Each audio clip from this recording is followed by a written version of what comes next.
Bonsoir tout le monde, j'espère que vous allez bien. Vous vous retrouvez sur la chaîne de Ali Askey.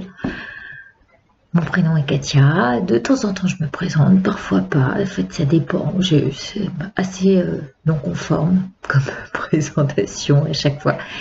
Je viens vous faire une toute petite vidéo pour vous dire que en ce moment je n'ai pas trop le temps d'être sur les réseaux. J'ai beaucoup de commandes face au 77, mais aussi l'étranger qui commence à réclamer le lien également. C'est plutôt une bonne nouvelle. Les lanternes qui se vendent bien, que ce soit la petite voilà, le petit collier ou le petit bracelet. Et donc j'ai pas trop le temps d'être avec vous. Pourtant j'ai très envie de vous raconter plein de choses, plein d'histoires, mais le temps me presse. J'ai mon fils qui me cause quelques soucis, bon, pour les emplois, les urgences à l'hôpital, moi, ma santé, enfin voilà, il y a plein de choses qui font que je suis absente, mais je suis bien au regret d'avoir à l'annoncer comme ça. Maintenant, si je fais cette vidéo, c'est pour différentes questions.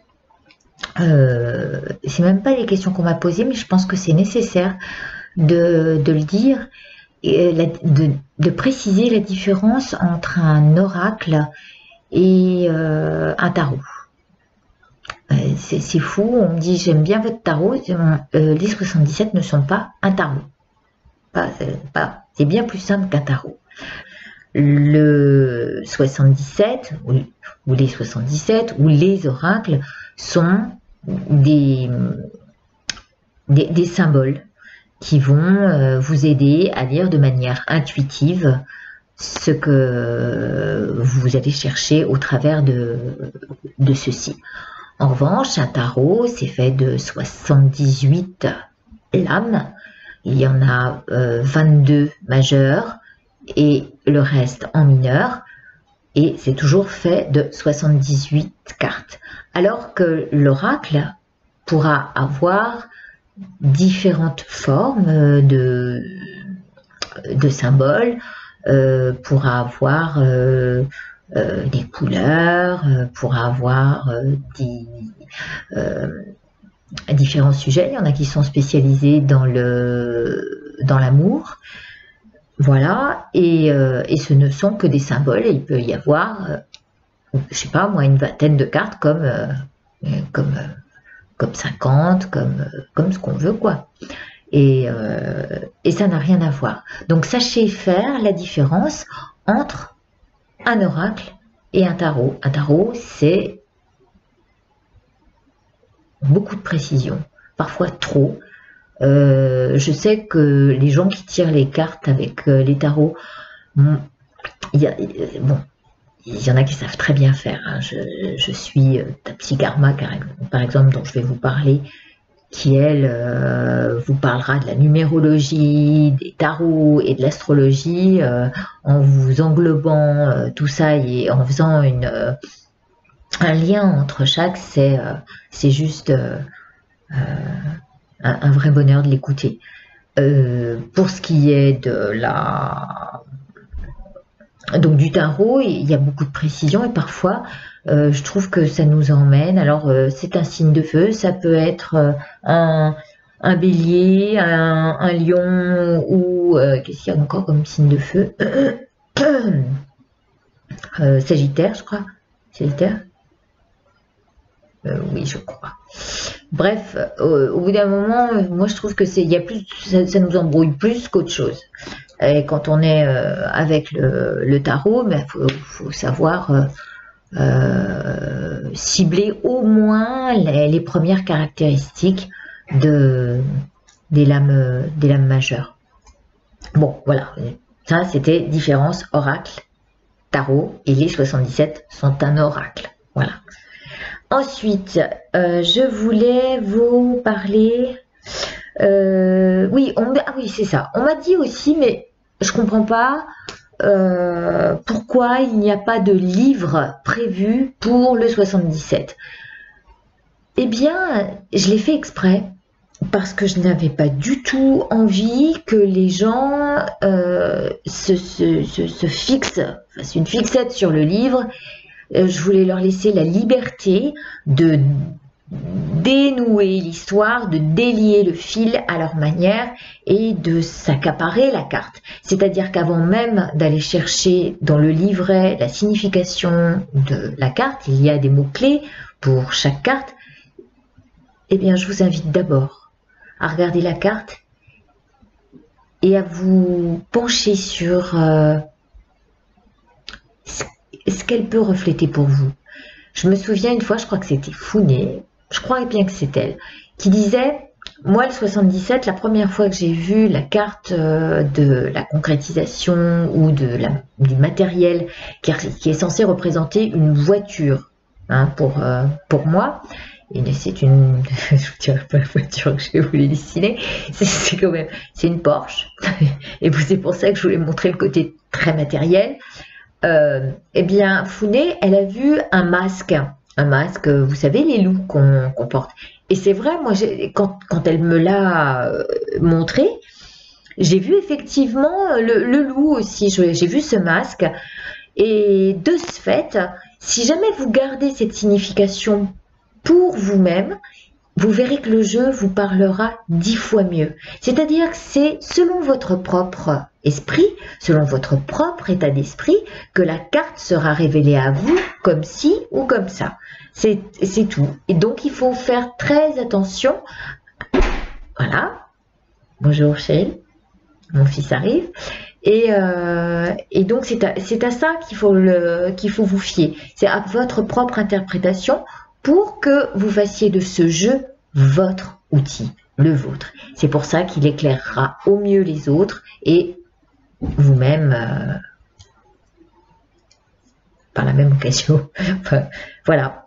Donc, c'était la deuxième chose que je voulais vous dire. Troisième chose, sur les 77, je vous mettrai en lien, ou peut-être à la fin de la vidéo, la possibilité de jouer avec ce jeu, mais en jeu de société. Donc vous pouvez le faire dans une soirée où vous ne savez pas quoi faire, vous invitez chacun à jouer avec son intuition et vous verrez que ce jeu est assez sympa. Donc je vous mettrai le lien. Donc le jeu de société existe aussi. Vous gardez le même jeu et vous jouez en société avec vos amis pour la soirée. Voilà, ça c'était la troisième chose. Puis je suis une férue de l'astrologie et sincèrement je vais toujours chercher mes informations chez les astrologues, mais aussi je fais faire mes thèmes. Je m'appuie plus facilement, enfin en parallèle aussi, hein, que ce soit sur les cartes ou chez les astrologues. Il y a parfois des astrologues qui utilisent les cartes comme le fait Psykarma. Je vous invite vivement à faire votre thème par cette femme parce qu'elle est extraordinaire. J'ai une autre personne aussi de laquelle je dois vous parler parce qu'elles ont deux approches différentes et ça c'est intéressant. Alors au départ j'allais me payer ça pour mon anniversaire qui arrive en février. Et oui, je suis du signe du Verseau, ce côté un peu particulier du Verseau qui est un peu révolutionnaire. Tout, c'est la révolution. Et qu'on traverse en ce moment, hein, puisqu'on est dans l'axe Lion-Verseau. Et on en parlera pour la pleine lune. Et tout ça pour vous dire qu'il y a plusieurs approches. Donc j'allais demander ma révolution solaire. La révolution solaire, c'est ce qui se fait sur l'année, les prédictions qu'on vous donne sur l'année, avec les précisions des planètes. Ça, c'est super, sauf que Psykarma ne le fait pas. Donc elle m'a donné une étude énorme qui vous est renvoyée par audio et avec la numérologie en parallèle, c'est juste super bluffant. J'ai pas tout écouté, mais rien que la première étude, ça m'a scié. L'avantage, c'est que vous lui donnez ce que vous voulez, mais prenez en considération quand même le travail qui a été fourni. Vraiment, c'est costaud. Donc, c'est pas la peine de miser sur 50 €. Je pense que ça vaut largement, largement au-dessus parce que c'est du travail. La autre personne dont j'aimerais vous parler, donc elle ne fait pas Tapsikarma de révolution solaire. Mais par contre, elle utilise le tarot, elle utilise la numérologie et elle utilise l'astrologie. Et elle vous fait toute une étude sur votre karma, sur ce que vous ramenez, ce que vous avez à travailler et ce qu'on peut peut-être réussir à arranger dans cette vie-là. L'autre personne, alors j'y viens, je suis longue, c'est Delphine Wallard, je vous mettrai le nom de son site. Elle, cette personne-là, fait de l'astrologie humaniste.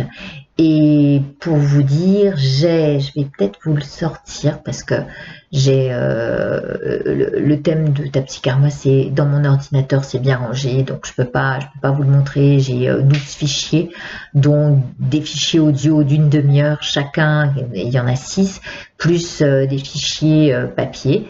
Et qui sont à regarder en parallèle de ce que on vous dit dans l'audio.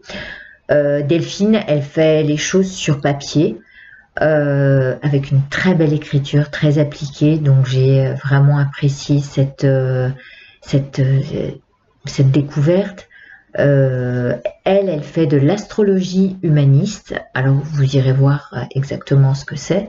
Maintenant, je vais vous présenter un petit peu les feuilles, comment elle m'a présenté ça, et je crois qu'elle prend, en tous les cas par écrit, entre 100 et 150 €, ce qui est assez normal, quoi, et c'est ce que je dirais aussi pour Tapsikarma, quoi. C'est un minimum de 100 € qu'il faut donner, hein. Voilà, je vais vous montrer ça pour ce qui est de Delphine. Merci Delphine si tu passes par là. Et sincèrement, je vous les recommande vraiment. Ça vous éclairera sur beaucoup de choses concernant votre personnalité et le travail que vous avez à faire pour vous améliorer. Voilà, je vous montre ça tout de suite et je reviens avec mes petits papiers. Bon, pendant que j'ouvre mes petits papiers, il y a une chose que j'aimerais aussi faire, que j'ai tellement peu de temps en ce moment, j'ai mis de côté les jeux que j'ai reçus pour Noël. On m'a offert des jeux, et dont celui de... J'en ai plusieurs. J'ai eu des cadeaux privés, mais j'ai aussi des cadeaux, comment dire, de cœur à cœur. Et celui de David Ciccio. Et ça, je vous ferai un petit topo sur mes cadeaux de Noël. J'ai été touchée. Donc, comment s'appelle le site de Delphine Wallard? Ça s'appelle Omabel. Les mots de l'âme. Omabel, ça s'écrit comme ça. Voyez? Et voilà l'écriture de... Alors moi j'ai mis bien sûr des petits stabilos pour les choses qui me paraissaient très... Donc c'est ça, voilà ce qu'elle me dit. Voici comme convenu ton thème astro-humanisme fait par mes soins à partir des enseignements de Dane Rudyard, qui a apporté une dimension psychologique très en phase avec le symbolisme, les archétypes et la mythologie. Voilà. Donc elle se sent très à l'aise avec ce genre de travail. Et voilà, ça fait 30 ans qu'elle fait ce travail et qu'elle fait des consultations. Donc là, il y a 12 pages. Voilà, elle me dit, j'espère que ça t'apportera des éclairages. Donc voilà. Elle me présente ça comme ça. Vous avez votre carte du ciel. Et puis ensuite, eh bien, tout ce qu'elle vous... Ah, ça c'est autre chose. Ça c'est un devis. Voilà. Tout ce qu'elle vous présente. Hein. Voilà, je vais pas vous raconter mon thème, mais c'est vraiment du chouette boulot.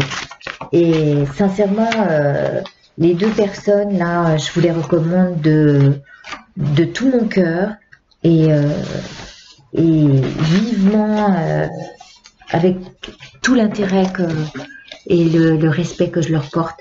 C'est du travail de pro, quoi. Voilà. Après, je crois qu'on va s'en arrêter là. Je fais un bisou à Céline. Céline qui m'a envoyé une très jolie lettre. Et celle-ci, je vous la lirai parce que c'est... elle a jamais tiré les cartes. Ou très peu, je crois. Non, ou alors, non, c'est pas elle. Voilà, je mélange. En fait, elle a changé complètement de vie en ayant le 77 et grâce à Solveig. Donc, c'est un petit aussi clin d'œil à Soso là-dessus. Mais je ne vais pas vous lire la lettre, je la lirai peut-être plus tard. Peut-être que j'en ferai une autre vidéo. Et puis, un bisou aussi à Catherine qui m'a envoyé ce joli dessin, j'adore. Voilà. Elle se reconnaîtra. Je suis trop contente d'avoir des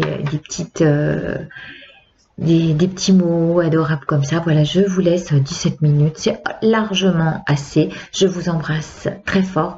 Je vous dis à bientôt. J'espère que j'aurai plus de temps à vous accorder. Mais pour l'instant, je suis dans les commandes. Je vous remercie. À bientôt. Et puis, bien sûr, dans mes cours du soir où je vais donner... on va faire un peu de sport et on essaie de rester un peu tonique.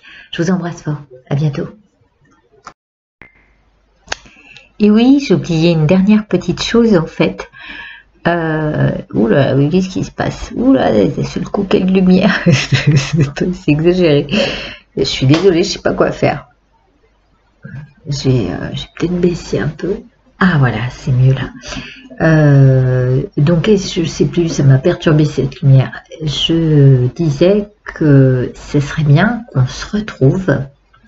Alors ça, je l'avais lancé tout au début de la chaîne, on va dire peut-être il y a 1 an ou 1 an et demi, et j'avais l'intention de réunir tous les gens qui ont les 77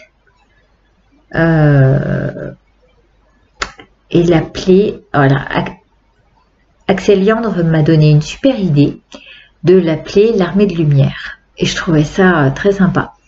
Mais quelque part, j'ai envie de me rapprocher du cercle des poètes disparus.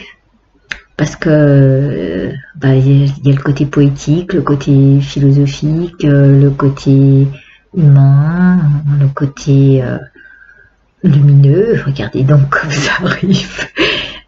Et donc j'aurais aimé appeler ces retrouvailles ou ce groupe le cercle de lumière. Et je le trouve top. Alors ce qu'on va faire, eh bien ceux qui habitent, non, ceux qui sont dans le tourisme, je te parle pas. Ceux qui sont dans le tourisme, je vous propose de nous aider à organiser ce week-end. Alors moi j'avais fixé sur, oh là là, pardon, sur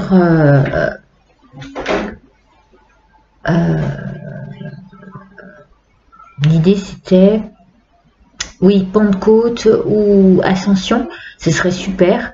Mais il est possible qu'on n'ait pas suffisamment de place, qu'on ne trouve pas le... je ne sais pas ce qu'elle a, cette vidéo, c'est terrible. Bon, bah écoutez, c'est pas grave. Vous voyez, le cercle de lumière est bien là. Ils sont, oh, ça change. Ils sont bien là parmi nous. Alors, j'ai un œil en moins. Et je trouve ça très original final. Ça fait une vidéo très... Oh là, mon Dieu, pardon. Ah voilà. Ça suffit là-haut. Donc on essaie de s'organiser ça. Si vous avez une idée, si c'est pour l'année prochaine, eh ben on fera ça l'année prochaine. Mais j'avoue que c'est une idée qui me tente, se retrouver 30 dans un gîte et passer un week-end de 3 jours où chacun présente ses passions, son métier. Attention, hein, il n'y a rien pour moi, c'est chacun paye sa part pour le week-end, pour le plaisir d'être ensemble. Voilà, ça serait super. Donc si jamais vous avez des idées de gîtes, de comment on appelle ça, ou de yourtes, Natamako m'avait parlé de ça. On serait tous ensemble dans le centre de la France, plutôt histoire de rassembler tout le monde, les Belges, les Suisses, voilà. Hein, on se fait ça? Allez, à bientôt. Et à bientôt pour la pleine lune en Lion. Lune de sang. Je vous embrasse.